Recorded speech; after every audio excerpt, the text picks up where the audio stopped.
Mama kwa kabila moja, tuko watu sawa wengine. Mradi wa SHARP unaolenga kutoa suluhu za kiafya na ulinzi wa haki za vijana umefika tamati katika maeneo ya kaskazini mwa Kenya kama vile kaunti za Isiolo, Mandera na Marsabit ambayo yamekuwa mstari wa mbele kwenye mradi huo. Baadhi ya maeneo haya yamekuwa yakiendeleza tamaduni zilizopitwa na wakati na kufanya kikwazo kwa elimu na afya ya mtoto wa kike.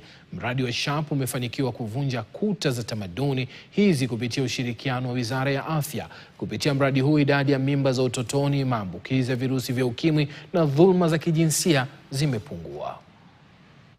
As a country, we are focused in making sure that we reduce teenage pregnancy, we reduce HIV transmissions, and we improve the general health of the youths.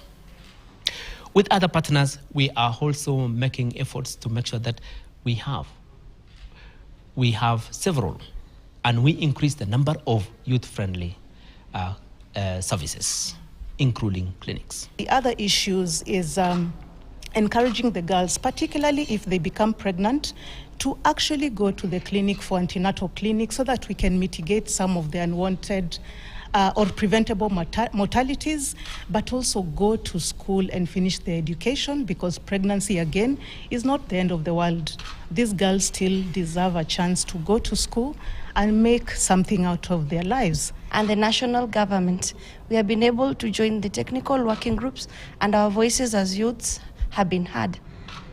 Just as it is always said in Kenya, nothing for youths and adolescents without them. The project have been implemented by youths themselves.